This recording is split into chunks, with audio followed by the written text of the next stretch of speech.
What's up, everybody? Welcome to Building Our Power. This is Gabby. And KT. And we're back with another episode. Sorry, guys, you weren't here last week, but we are back. You can hit us up at Building Our PWR. If you'd like to donate to the work we're doing, you can do so. Link is in the description. If you'd like to join us in Memphis, you can do so. Link is in the description. Ooh, give us about 1 or 2 more weeks. I just got into a new job, so I'm trying to get situated with all that. But once I get settled down, we will be ready to hit the streets again. So today we want to talk about 2 things. Really quickly, we want to talk about this whole monkeypox thing. And then we wanted to read this essay, Black Armed Joy, and talk about, Black theory of insurrectionary anarchy.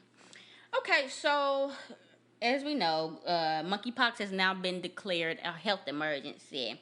There are 6,000 quote-unquote reported cases of monkeypox, but we know that because of homophobia, and they are literally turning down anybody who is not gay to get tested, those numbers are significantly low. So something interesting that we found was a list of activities that were considered high-risk activities and low-risk activities. And so we just wanted to read those and kind of talk about them real quick. This was posted by the New York Times. It says, what puts someone at high risk of catching monkeypox? High risk: contact with infected skin, lesions, which may occur during sex, cuddling, hugging, or massaging. Touching contaminated bedding, towels, clothes, and sharing utensils. Medium risk: crowded indoor parties or raves. Low risk: trying on clothes in a store or touching door handles and counters. Sitting on public transportation or going to an office or school, of course. So here's my question, and this is the question to you guys as well. How is hugging, cuddling, and massaging, touching contaminated clothes, towels, and bedding, sharing utensils, not the same thing as going to the office or going to school, or not the same thing as being in a crowded indoor party or rave? Do you know how many kids are in a school? Yes. Do you know how much, whenever they go to school, how they touch each other's utensils? Mm-hmm. Do you remember in school, how did they have their utensils? In like a plastic little round thing, mm-hmm. and everybody picked out the same jar. How can you tell us that is not going to contract monkeypox? Kids will literally, they're going to be hugging, they're going to be giving each other kisses, they're going to be going in each other's cubbies and touching each other's clothes. Yes. They share food, so they definitely sharing utensils. An indoor party literally is going to have sex, it's going to have massaging, it's going to have hugging, it's going to have cuddling, and it's going to have contaminated clothes. It's a crowded indoor party. All of these are the same thing. But what we noticed, and a lot of people on Twitter noticed, high risk is things that will not necessarily make us money. Low risk are things that are going to make us money. So I can't touch contaminated clothes. Okay, that's high risk. But I can go to a random store where people I do not know have gone to try on clothes and try those clothes on again. That's not high risk. I can go to a public transportation, an office, a school, where we will be sharing pencils. We'll be sharing all types of things. Seats. It's very crowded spaces, okay? You can go to an office where all your 100-something employees are. You can go to a school where all your hundreds of thousands of children are. You can go to all these places, to grocery stores, things like that, where everybody is touching groceries and putting it back and touching it and putting it back. Mm-hmm. But don't you dare go to a rave. And don't you dare have sex. Well, you can go to a rave, but you can't get a massage. Yeah. Don't get a massage. Yeah. And I feel like they're going to even change the massage thing too soon, because the massage people are going to be lobbying and saying something. So, ultimately, guys, okay, here's the deal. Joe Biden is literally worse than Trump. At this point, I'm sorry to say it. I know people are going to be shocked. Joe Biden is worse than Trump. Joe Biden literally took Trump's terrible COVID policies, made them worse. And now got monkeypox, and he's doing the same thing that Trump did in the beginning. We literally have 2 health emergencies, and he is doing nothing. There's no mask mandate. They said he was going to bring the mask mandate because it was the judges who had overturned it, Do you right? remember that? Oh my gosh. I'm like thinking back, and you just refreshed my memory. That was like one of the points that they wanted people to vote for Joe Biden for, because he was gonna keep masks and he was gonna listen to the health professionals. Yeah. What? Yeah, but you can listen to the health professionals when you tell them what to say. Of course. And so, yeah, we're left here to die, pretty much. But that goes back to why they're pushing for abortion to be banned, because at that point they can essentially force us to have children. Yeah. And recoup the population. I mean, at this point, I guess they figured monkeypox is not life-threatening. Yeah, you will have lesions on your face, but you can go to work. You'll be fine. You can work from home. You can go to that factory. Go to work. So, maybe it's going to wake a couple more people up that ain't already been woken up, because people are scared of looking, quote unquote, ugly, which is ridiculous. But not your lungs have fallen apart from COVID, not death or anything like that. Just just your face aesthetic. Yeah, we would hate that. So yeah, guys, we'll put that little graphic in our video. All right, so now we're going to read Black Arm Joy. We're going to get through most of it. Some notes toward a black theory of insurrectionary anarchy. The authors are anonymous. And the introduction goes, this essay was inspired partially by one of our comrades while we were discussing the failures of nonviolence as a tactic and philosophy. She said something along the lines of, quote, I was raised by radicals from the 1960s and 70s. If you were a Panther and you got caught, you were doing something wrong, unquote. Design is a product of a variety of conversations among black anarchists in the post-George Floyd rebellion. Although many of these strands of thoughts have existed prior to this moment, we have 3 questions we hope to address in this design. What would an insurrectionary anarchist position thoroughly rooted in black radicalism and black revolt mean? How does the current white insurrectionary anarchist milieu fail? How can black revolutionaries extend the insurrection?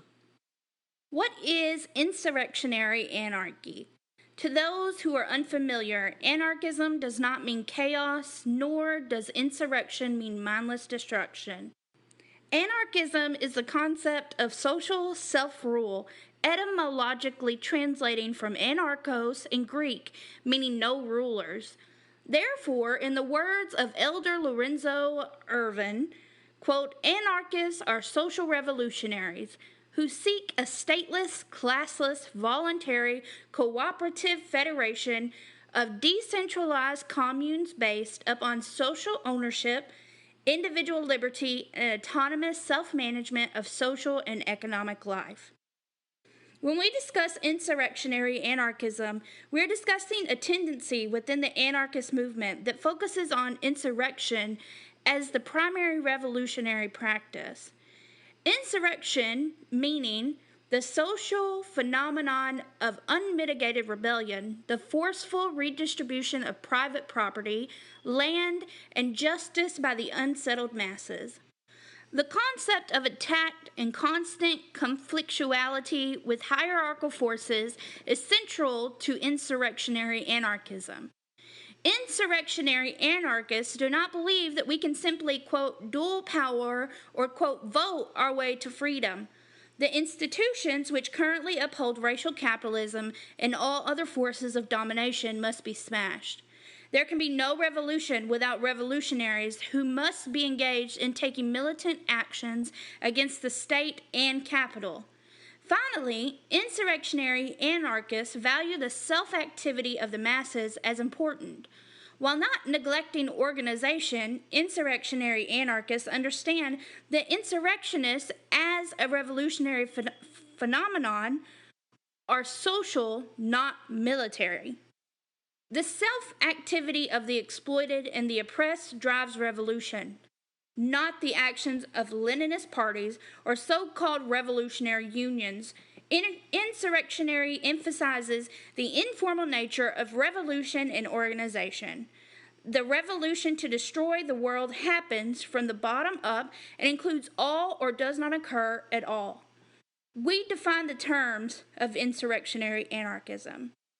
Here, before we launch into our critique, to clarify for readers who are unfamiliar and to avoid any confusion.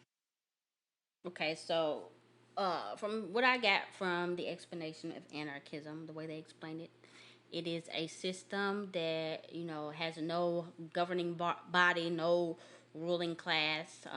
Everything is voluntary. You can voluntarily choose to participate with a certain group of people and work and make sure everybody's needs are met, or you don't have to. You can go on by yourself and do whatever it is you want to do. But there will be some type of, whether it's organized or what, some type of system where even if you're not living with people, um, everybody can still come together when needs need to be met. Right. And so it's pretty much that, like KT said, it's a rejection of all hierarchies that may pop up in any other system. There's no one group of people that's deciding how the rest of the group is going to run. Everybody decides for themselves. You either opt in or you opt out. So as far as the insurrectionary part, insurrection. Okay, we know January 6th. Insurrection is pretty much the rebellion, going over there, taking the land back, removing those in power, and destroying any of these physical systems of oppression. And this principle of insurrectionary anarchism, it doesn't stop, because even if you create this anarchist society, there can be a chance that people may be like, well, maybe we don't like anarchism no more. Maybe we like power. And you have to be ready. You have to always be ready to challenge these hierarchies when they pop up. Even now, in your daily relationships or organizations or whatever, when you see them hierarchies start to pop up, you see a certain group of people taking over the conversation, certain privileged groups getting the voice. You need to be whether it be physically or intellectually being insurrectionary in them spaces and saying, yeah, we ain't going that way. We're not doing that. We are rebelling against this white supremacist model of doing things, this capitalist model. And they talked about revolution being more so social than military. And with communism, it's a lot of emphasis on organization. We need a military with guns, or we need to train, we need to do this and do that. This kind of reminds me of what we were reading with Manny Marable's 2 weeks ago, when he was talking about, everybody that's going to be fighting with you is not going to be an anarchist or a communist. Right. And everybody's not going to necessarily agree with everything that you got going on. And you won't even be able to plan all the way about how things will go. People are unpredictable, and you can have all the best plans and the best intentions in the world and it not go that way. So that doesn't mean don't read. That doesn't mean don't, organize people and try to get some type of outline of what it is we want to fight for, what it is we're trying to do. But just know that it's not finna be like bam, bam, bam, all structured, all perfectly lined out. It's going to be messy. It's not easy, right? Like, whenever we look at these so-called revolutionaries on Twitter, in the Twitter sphere, who's read all these Marxist, Leninist books, whatever, they're always talking about, it needs to be this way, it needs to be that way. No, we get to decide. We get to decide what works best. And at the end of the day, if what works best doesn't work, we stop it and we do something else. Towards a black insurrectionist anarchy. Quote, "It is our duty to fight for our freedom. It is our duty to win. We must love each other and support each other. We have nothing to lose but our chains." Unquote, Asada Shakur. The critical moment. It is imperative that we develop a black insurrectionary anarchist position. The history of black struggle in this country is a history of revolt by any means necessary. It is a history of constant attack by the black masses against the capitalist and colonial powers which enslaved black people. 2020 reminded many of us this history and legacy. Despite this, many black liberals hope to erase the George Floyd rebellion from our memories. Many on the black left hope to do the same, as they can suck us into the same 50-year-old organizations that have failed to produce anything other than symbolic protests and useless conferences. Our history. Going even further, many on the more reformist and authoritarian ends of the black left wish to reduce the history of black people and black radicals down to simply formal organization. Despite lifting up figures such as Asada, they label any sort of black rebellious activity as, quote, too fast or, quote, not ready, or complain about the ultra-left ruining their plans for revolution despite the rebellious actions of black youth in the summer of 2020. They do not want black people to study the Black Liberation Army's tactics. They wish to erase Quasi Balagoon and his rebellious ways. They wish to erase how Assata Shakur was liberated. They wish to ignore the Maroons. They just want us to participate in the reformist campaigns to, quote, defund the police or, quote, community control of the police. The black insurrectionary must reject these positions. The coming insurrection. We seek unmedicated and uncompromising conflict with state and capital. It is abundantly clear that last summer the black masses proved they were uninterested in defund or community control, instead opting to fight cops and loot businesses.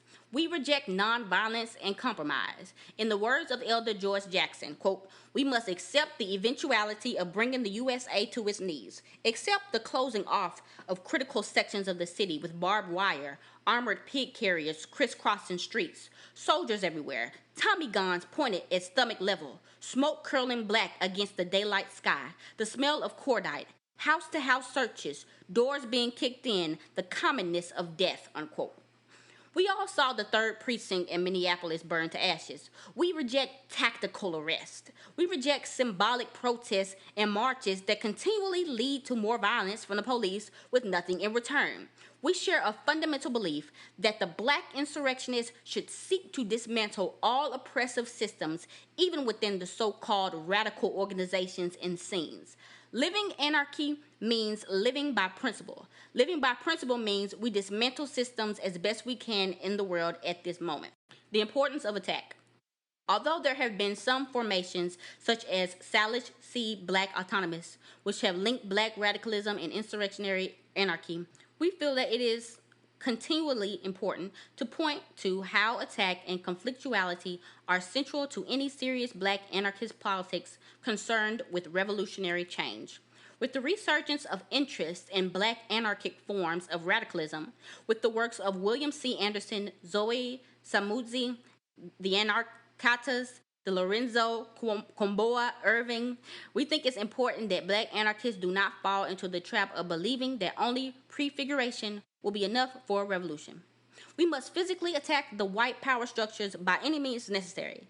Simply building black-owned co-ops is not enough. While we believe the work of the people in Cooperation Jackson is important, it's insufficient to simply build co-ops to opt out of capitalism when the reality is that the state could easily repress these communes through laws or through sheer force. There is no way out of the capital nightmare but through relentless attack, struggle, experience, and introspection.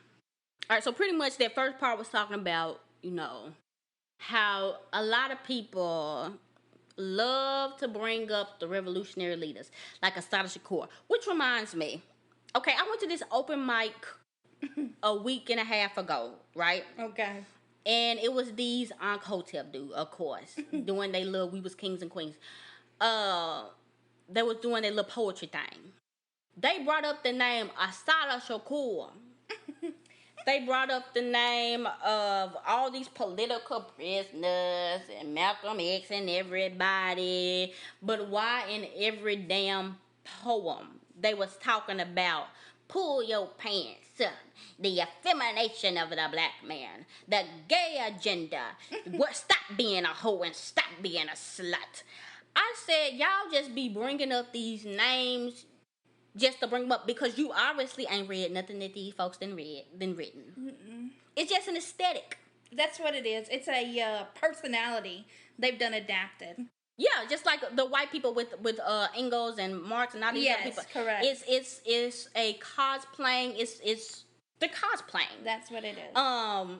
And a lot of these organizations, nonprofits or whatever, they put on these names. They get these names of these leaders who was actually about something, and they use that to ride on. And just like they did MLK. I mean, we talked about this in another episode, right?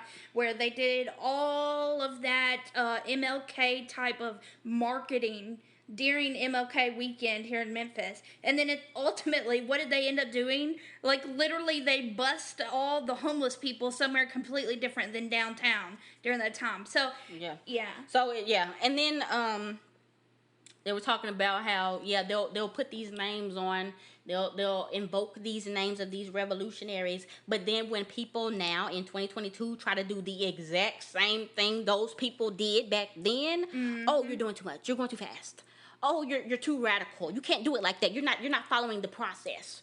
Well, why are you even bringing these people up? Ain't we supposed to be doing what they doing? Y'all ain't trying to break nobody out of jail. Yes. Y'all ain't trying to really commit no quote unquote crimes.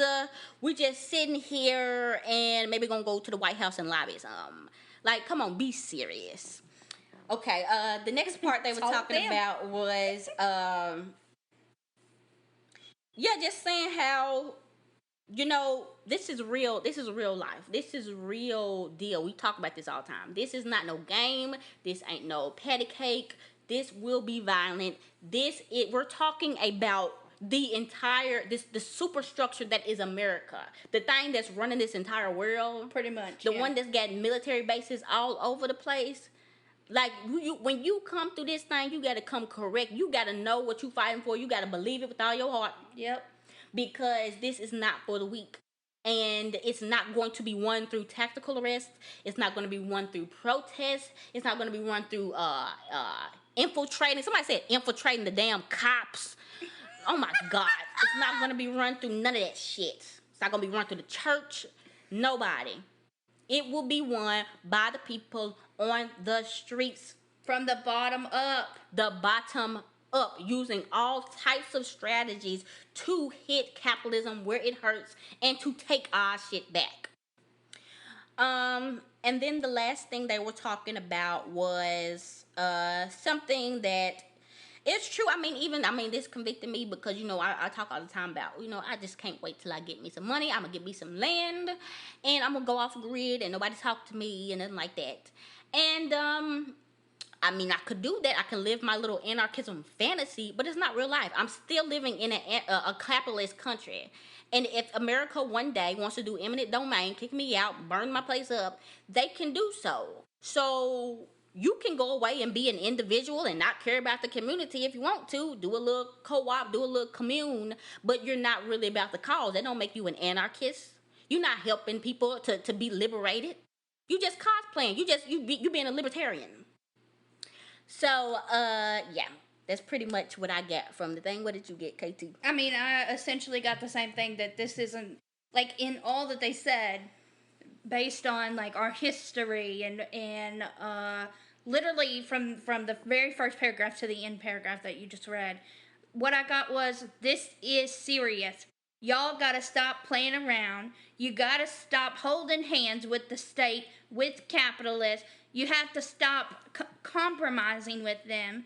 You have to stop pretending like they are legitimate. Mm-hmm. And we must destroy them. Yeah. And this is something that is serious because you're dealing with people's lives. It's not a play. Yeah. That's what I got. That's what I got from those paragraphs. And I feel like you can't, if you can't even agree with that little basic little thing, you can't call yourself no anarchist. You really can't call yourself a leftist. Do whatever it is you want to do. But if you're thinking like this whole Lockheed Martin thing, the people that are, the lady, not the lady, whoever it was that was working for Lockheed Martin was cosplaying, saying they ain't had no money, said they needed money for their mortgage, literally working for a military organization. and people were over there defending them, saying, well, they provide trans health care. This is a capitalist society. There's no ethical consumption under capitalism. And it's like... Liberals love that. That's the best thing that could have ever came Literally. up. Because that literally is their get out of jail free card. Like, baby, I can do whatever it is I want. Like, obviously, duh, Jennifer, but like... Okay, we can still hold people accountable. Nope, I'm finna run this water all night because there is no ethical consumption under capitalism. I'm finna throw all this food. I'm just finna waste this food. I'm not finna do this. I'm not finna do that. No ethical consumption. So yeah, anybody that's defending that, you are not. You definitely can't call yourself a leftist because you're literally saying that a handful of trans people receiving health care that you can get under Obamacare, I know I have Obamacare, is worth more than the millions of displaced people, the hundreds of thousands of people murdered, the people poisoned, the people permanently disabled. By the military actions. It's worth more than that. So you white supremacist, obviously, xenophobic, and you really do love America. Mm-hmm. Because there should be no ifs, ands, or buts about that. There's no ifs, ands, or buts about working with the military. There's no ifs, ands, or buts about working with cops. It cannot be infiltrated. And if you are a part of those systems, you are a part of the problem. No, it's not the same thing as working for Amazon. Amazon does a lot of bad stuff. Terrible things. Horrible organization. Jeff Bezos is the devil. But if you're literally working for the machine that has the guns and is going over there and killing people, that cannot be justified at all. There's 1,000 jobs in America. You did not have to take that one. And then you making good money. It's not like you a janitor or something like that. Like, you can go anywhere and work. AKA, some of these folks ain't serious. And I just want, we're going to come back to this. There's a lot more to read because they're going to be talking about white insurrectionary anarchists for the next episode. So y'all stay tuned for that. But until then, you can hit us up at buildingourpower. Let us know what you think. Comment on YouTube if you have any comments. We'll reply there. And if you'd like to donate to the work we're doing, you can do so. Link is in the description. Hit KT up at KT_does art. Hit me up at Gabby's Music. And I think that's it. This has been Gabby. And KT. And this has been Building Our Power.